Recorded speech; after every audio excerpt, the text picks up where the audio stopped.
वालेकुम नाजरीन, आप यूट्यूब चैनल देख रहे हैं। मैं इमरान खान हूँ। इससे पहले कि हम पाकिस्तान तहरीक इंसाफ की तहरीक पे बात करें, इसहाक डार साहब अमेरिका गए हैं। उन्होंने मार्को रूबियो से मुलाकात की है और ये जैसे वो पाकिस्तान के वज़ीर ख़ारजा हैं, ये अमेरिका के वज़ीर ख़ारजा हैं और ये सेक्रेटरी मार्को रूबियो ने एक स्टेटमेंट भी उसके बाद जारी किया है और वो कह रहे हैं जी पाकिस्तानी डिप्टी प्राइम मिनिस्टर से मेरी मुलाकात हुई है और वो फॉरेन मिनिस्टर भी हैं। दोनों ओहदे उन्होंने साथ लिखे और उनके साथ जो है वो डिस्कशन हुई है बायलैटरल ट्रेड के ऊपर, दो तरफा तजारत के ऊपर और कोलैबोरेशन बढ़ाने के ऊपर। क्रिटिकल मिनरल्स सेक्टर, ये है जी सबसे इंपॉर्टेंट चीज़ जो उन्होंने लिखी। और उन्होंने कहा जी मैं उनका शुक्रिया अदा करता हूँ पाकिस्तान का उस पार्टनरशिप के लिए जो दहशतगर्दी के खिलाफ पाकिस्तान का किरदार है, पूरी रीजनल स्टेबिलिटी के लिए पाकिस्तान ने जो अदा किया है। नाज़रीन, है तो ये एक छोटा सा स्टेटमेंट, लेकिन इसके अंदर जो सबसे इंपॉर्टेंट वर्ड है वो है क्रिटिकल मिनरल्स सेक्टर। देखिए, अमेरिका को पाकिस्तान की मादनियात में दिलचस्पी है, ये बात कोई ढकी छुपी नहीं है। अमेरिका को माजी में भी तेल के अंदर दिलचस्पी रही है, मादनियात के अंदर दिलचस्पी रही है। अफगानिस्तान में लिथियम के बहुत बड़े बड़े ज़खायर हैं और अमेरिका दुनिया की सबसे बड़ी इकॉनमी में से एक है, बल्कि सबसे तगड़ा मुल्क है और दिफाई नुक्ता नज़र से भी बहुत ताकतवर मुल्क है। और नो डाउट कि इस वक्त वो दुनिया के अंदर एक सुपर पावर के तौर पे एग्जिस्ट करता है। तो जितना बड़ा मुल्क है उतनी ज़्यादा उसकी ज़रूरियात हैं। अभी कुछ अर्सा पहले जो यूक्रेन के साथ मामला हुआ तो डोनाल्ड ट्रंप क्या कह रहे थे? वो यही तो कह रहे थे कि यूक्रेन को हमने बहुत पैसा दिया, यूक्रेन को हमें अपनी मादनियात देनी पड़ेंगी। इसी तरह पाकिस्तान की मादनियात भी जो है वो अमेरिका अपना हक समझता है और ये मादनियात पाकिस्तान को उन्हें देनी पड़ेंगी। और पाकिस्तान के पास जो मौजूदा पाकिस्तान का रिजीम है, इनके पास ऑफर करने के लिए मादनियात से बेहतर चीज है भी कोई नहीं। यानी पाकिस्तान को अल्लाह ताला ने कुदरती वसाइल से माला माल किया है। पाकिस्तान में गैस निकलती है, कोयला निकलता है, फिर पाकिस्तान में रेयर अर्थ मिनरल्स हैं जो बहुत कीमती मादनियात हैं और इन्हीं के बारे में अमेरिका बात कर रहा है। पाकिस्तान में बड़े कीमती पत्थर निकलते हैं, बहुत कीमती चीजें ऐसी निकलती हैं। फ्यूचर का जो फ्यूल है, उसका जो अल्टरनेटिव है वो पाकिस्तान के अंदर अवेलेबल है। खैबर पख्तूनख्वा खास तौर पे कबायली इलाके, उसके अलावा बलूचिस्तान, ये वो सारा एरिया जो बदमनी का शिकार है, यही वो सारा एरिया है जिसके अंदर मादनियात बेशुमार है। आप गौर कीजिए नाजरीन कि पाकिस्तान में जहां जहां पे मादनियात निकलती हैं वहां पे बदअमनी हो जाती है और जहां मादनियात नहीं निकलती वहां बदअमनी नहीं होती। आपको यह बात अजीब नहीं लगती? यह बदअमनी वहीं क्यों होती है जहां पे मादनियात निकलती हैं? मेरे पास, मैं इस्लामाबाद हाई कोर्ट में अपने हज पे जाने के लिए केस के सिलसिले में मौजूद था। एक वकील साहब आए और उन्होंने मुझे उस दिन बताया, बल्कि वो चीजें भी उन्होंने मुझे दिखाई। उन्होंने कहा जी हमारे दुश्मन पता कौन है, और उन्होंने मुझे निकाल के कुछ वो पत्थर वगैरह इस तरह की चीजें दिखाई। मैंने कहा जी ये आपके दुश्मन कैसे हैं? उन्होंने कहा ये वो मिनरल्स हैं जो हमारे इलाके से निकलते हैं, ये वो कीमती धातें हैं जो हमारे इलाके से और पत्थर हैं जो निकलते हैं। मैंने कहा फिर? उन्होंने कहा जी ये हमारे दुश्मन है, इनके ऊपर पाकिस्तान की रियासत कब्जा करना चाहती है और हमें इसके अंदर कोई फूटी कौड़ी नहीं देना चाहती। वो ये चाहते हैं कि हम अपने इलाके छोड़कर चले जाएं और ये वसाइल जूं के तू वहां पड़े रहें और ये ट्रकों में भर भर के इनको निकालें और पूरी दुनिया में इनको भेजें। आप देखें नाजरीन, बलूचिस्तान से गुजरती हुई हर गाड़ी के ऊपर अटैक होता है जिसमें इंसान बैठे हुए होते हैं, लेकिन वो गाड़ियां लगातार गुजरती हैं जिनके अंदर सोना जा रहा है, जिनके अंदर धातें जा रही हैं, जिनके अंदर कॉपर जा रहा है, वो तो गुजर रही हैं गाड़ियां, उनके ऊपर हमला नहीं होता। कभी आपने सुना है कि ईरान से जो तेल स्मगल होकर आ रहा है पाकिस्तान में, उन गाड़ियों के ऊपर अटैक हुआ हो? बताएं उनके ऊपर अटैक क्यों नहीं होता? सवाल है ना सादा सा। एक सवाल जो है वो बैरिस्टर उमैर नियाज़ी साहब ने भी पूछा, उसके बाद तो चिरागों में रोशनी नहीं रही और एक ऐसे एंकर के सामने पूछा जिसके बहादुरी के बहुत बड़े बड़े दावे थे, लेकिन फिर मैंने उसकी हवा निकलती हुई देखी एंकर की कि बेचारे को समझ नहीं आ रहा था कि वो अपना मुंह कहां पे छुपाए और कहां से वो अपने आप की शर्मिंदगी जो है वो मिटाए। वो ये कहते हैं जनाब कि ये दहशतगर्दों को कैसे बॉर्डर पे रोक सकते हैं जब 22 व्हीलर ट्राला जो है वो डीजल लेके आ रहा है, बॉर्डर से ही आ रहा है ना, और कहां से आ रहा है? जब ट्राले निकलते जा रहे हैं बॉर्डर से, बड़ी बड़ी गाड़ियां निकल रही हैं, डीजलों के बड़े बड़े ड्रम लेके निकल रही हैं, तो दहशतगर्द तो छोटा सा होता है। वही दो टांगों पे चलने वाला आदमी पहाड़ों को क्रॉस कर लेता है, और गाड़ियां तो रोड्स के ऊपर से ही आ सकती हैं ना। कोई कच्चे पक्के रास्ते बने होंगे जिनके ऊपर से गाड़ियां आती हैं। इन गाड़ियों को जो नहीं रोक सकते बॉर्डर के ऊपर, वो इंसानों को क्या रोकेंगे जो मुख्तलिफ मुश्किल रास्तों से, जंगलों में से गुजर सकते हैं, पहाड़ों को क्रॉस कर सकते हैं, पथरीले इलाकों से गुजर सकते हैं, पैदल आदमी गुजर सकता है। तो ये एक सवाल बैरिस्टर उमैर नियाज़ी साहब ने उठाया, बड़ा जबरदस्त सवाल था, लेकिन इसका किसी के पास जवाब क्या होगा? कोई जवाब क्या देगा? तो पाकिस्तान में जहां जहां पे मादनियात हैं वहां पे बदअमनी उस इलाके में रहती है, लेकिन जब मादनियात वहां से निकलती हैं और वो ट्रेवल करती हुई जा रही होती हैं बैरूनी आकाओं के पास, तो रास्ते में कभी उन्हें कोई नहीं छेड़ता। आपको हैरत नहीं होती इस बात पे? मुझे तो बहुत हैरत होती है। तो अब जनाब मार्को रूबियो और इसहाक डार साहब की मुलाकात हुई, और उसके बाद इसहाक डार साहब ने इससे भी बड़ी एक, अब मैं पंजाबी का लफ्ज इस्तेमाल करूंगा, पंजाबी में कहते हैं खच मार देना, ये वो उन्होंने काम किया, बड़ा अजीबोगरीब काम किया। मादरत के साथ मैंने ये लफ्ज इस्तेमाल किया, लेकिन मुझे कोई इससे मुनासिब लफ्ज नहीं मिल रहा था। अब ये जहां भी जाते हैं ना हुक्मरान, इनसे सवाल होता है कि तुमने पाकिस्तान में फस्तायत है, इंसानी हकूक नहीं है, तुमने अपोजिशन पार्टी को कुचल कर रखा हुआ है, तुम जबरदस्ती जबरन आके इक्तदार में बैठे हुए, तुमने पाकिस्तान के सबसे मकबूल लीडर को, जो आलमी सतह पे जाने जाना वाला आदमी है, जिसकी आलमी सतह पे बहुत पजीराई है, जो एक ब्रांड है, उसको तुमने जेल में डाला हुआ। सवाल तो होगा।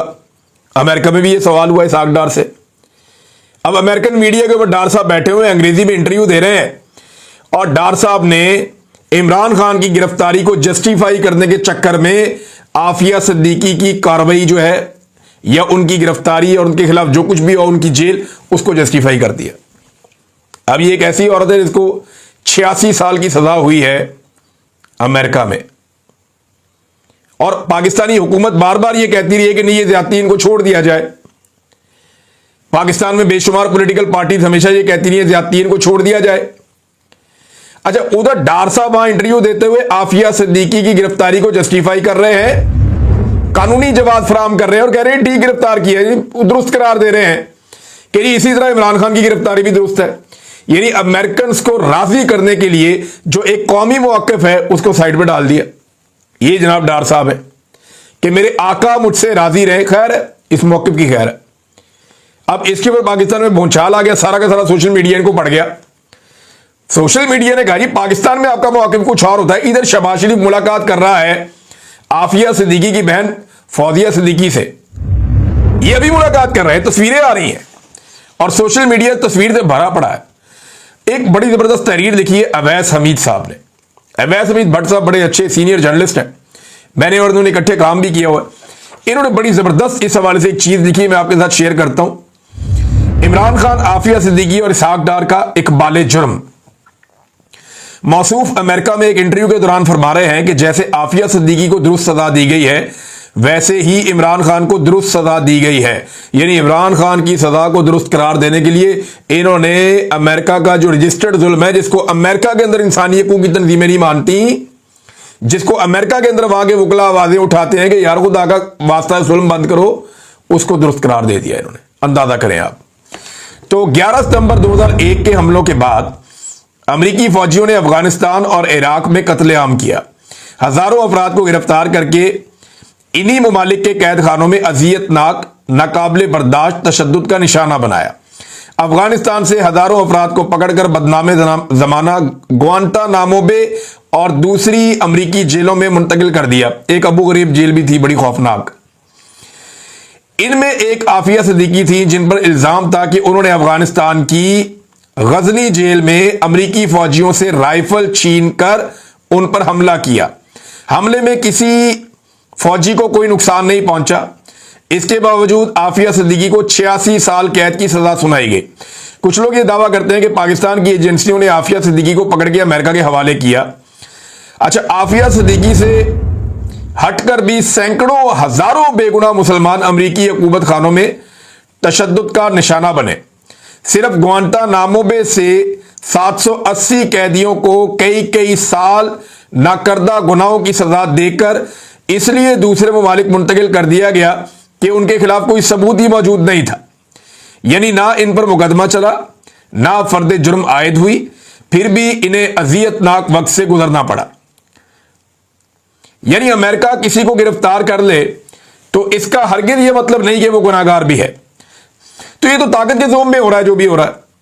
अब जो नुक्ता उठाया अवैध हमीद भट्ट साहब ने या बाकी जो लोग सब ये बात कर रहे हैं, वो ये कह रहे हैं कि इमरान खान की भोंडी गिरफ्तारी को जवाब फराहम करने के लिए आफिया सिद्दीकी की भोंडी गिरफ्तारी और उनकी एक खौफनाक किस्म की सजा कि उन्होंने एक भी अमरीकी फौजी को कत्ल नहीं किया, बंदूक छीनने का इल्जाम है और एक खातून के ऊपर बेचारी कमजोर औरत है, और उसके साथ जो कुछ अमेरिका की जेल में हो रहा है वो भी कहानियां ज़बान आम है।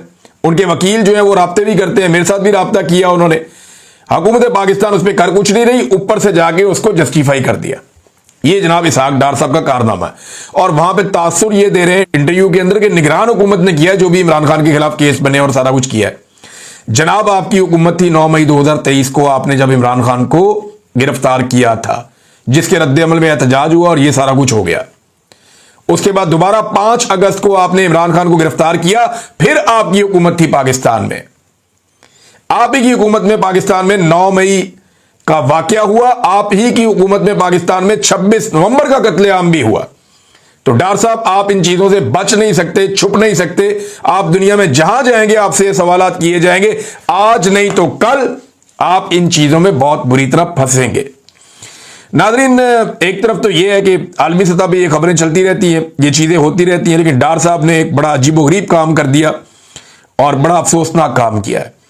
दूसरी जानिब जनाब पाकिस्तान तहरीक-ए-इंसाफ ने अपनी एक्टिविटीज को तेज कर दिया है और पूरी दुनिया के अंदर, सिर्फ पाकिस्तान में नहीं, ये मेरे सामने डाटा मौजूद है, पूरी दुनिया में लगभग 30 बड़े शहरों में दुनिया के, जिसमें यूरोप, अमेरिका, कनाडा, ऑस्ट्रेलिया और दीगर कई ममालिक शामिल हैं, यूके भी है।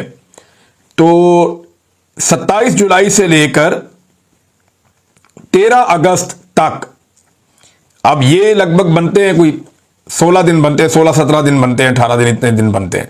27 जुलाई से 13 अगस्त तक दुनिया के 30 बड़े शहरों में पाकिस्तान तहरीक-ए-इंसाफ ने एहतजाजी मुजाहरों का शेड्यूल जारी कर दिया। पाकिस्तान में है कोई दूसरी ऐसी पॉलिटिकल पार्टी? ये पाकिस्तान की सबसे ताकतवर जो एक पॉलिटिकल फोर्स है, पाकिस्तान की मिलिट्री एस्टेब्लिशमेंट है ना, मिलिट्री एस्टेब्लिशमेंट एक पॉलिटिकल फोर्स है पाकिस्तान की। अगर वो चाहे तो क्या वो दुनिया के 30 बड़े शहरों में इस तरह शेड्यूल करके एहतजाज की कॉल दे सकती है? सवाल ही पैदा नहीं होता। 10-10, 20-20 बंदे इकट्ठे करने इनके लिए अजाब हो जाएंगे। सफारत खाने के बंदों को खड़ा करना पड़ता है, पैसे खर्च करने पड़ते हैं, फिर भी लोग निकल कर नहीं आते। इतने पतले हालात हैं पाकिस्तान की एस्टेब्लिशमेंट के, और दीगर किसी पॉलिटिकल पार्टी के पास इतने बंदे ही नहीं है। उनकी तो दुर्गत बनी हुई है। वो जहां पे एहतजाज किया किसी चीज की कॉल देंगे, उनके मुखालिफ में आके अवाम बहुत बड़ी तादाद में खड़ी हो जाएगी। लिहाजा इनके पल्ले ही कख नहीं है, पल्ले नहीं तो हिला तो कर दी मेला मेला। ये तो 30 शहरों में इमरान खान साहब जेल में है और उनके सोशल मीडिया ने सिर्फ अनाउंस किया है, और 30 शहरों के अंदर पाकिस्तान तहरीक-ए-इंसाफ आलमी सतह के ऊपर 27 जुलाई से लेकर 13 अगस्त तक एहतजाजी मुजाहरे करने जा रही है और शेड्यूल जारी कर दिया है। नवाज शरीफ साहब 5 शहरों में करवा के दिखा दें पूरी दुनिया में। 5 शहर तो छोड़ें मियां साहब, जिस मुल्क में रहते हैं ना, बरतानिया में, उस मुल्क के अंदर एक एहतजाजी मुजाहरा करके दिखा दें, कोई एक छोटा मोटा काम करके दिखा दें। 5-6 दफा इन्होंने कोशिश की है। ये चंद बंदे अपने घर के बाहर इकट्ठे कर सकते हैं बस, कभी भी 100 बंदों से ऊपर ये जा नहीं सके आज तक। 100 भी मैंने बहुत बड़ी तादाद कह दी है। तो इनके पल्ले कख नहीं है। पाकिस्तान तहरीक-ए-इंसाफ ने जो अपनी तहरीक चलानी है, जिसको वो कहते हैं कि 5 अगस्त तक हम इसको पीक पर लेकर जाएंगे, तो प्रोग्राम तो इनका 5 अगस्त के बाद का भी है।